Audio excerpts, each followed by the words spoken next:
আব্বু আম্মুরা যাওয়ার পর থেকেই আমার টেবিলটা অনেক অগোছালো হয়েছিল, একদমই সময় পাচ্ছিলাম না গোছানোর জন্য। আর এই অপরাজিতার বীজগুলো আমার আন্টি নিয়ে এসেছিল, সেগুলো টেবিলেই ছিল। তাই ভাবলাম সবকিছু একেবারেই গুছিয়ে রাখি। প্রথমে বীজগুলোকে সংরক্ষণ করার জন্য একটি বক্সে ভরে রেখেছি, এরপর এক এক করে টেবিলে যা যা ছিল সবকিছু সরিয়ে রেখেছি। আমার মূলত সবকিছু ক্লিন করে একদম ঝকঝকে তকতকে করে রাখতে খুবই ভালো লাগে, কিন্তু মাঝে মাঝে আসলে সময়ের জন্য করাও হয়ে ওঠে না। আর অলরেডি আপনারা সবাই জানেন এই জায়গাটা আমার কতটা প্রিয়।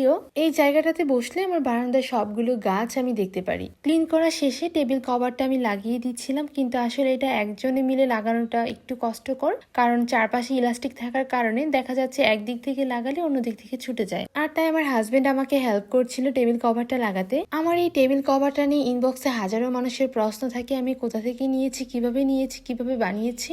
যদিও এটার উত্তর আমি একটা ভিডিওর মাধ্যমে দিয়েছিলাম, কিন্তু তারপরেও অনেকেই সেটা চেক না করে আমাকে ইনবক্স করেন। কাইন্ডলি কষ্ট করে সেই ভিডিওটা আপনারা দেখে নিবেন যাদের জানতে ইচ্ছে হয়। আর আমি যেখানেই বসি না কেন সেখানে একটা আয়না থাকতে হবে মাস্ট, কারণ আয়না দেখার একটা বাজে অভ্যাস আমার আছে। যাই হোক, আমার টেবিল গুছানো শেষ, সেই সাথে আমার ভিডিওটাও শেষ করছি।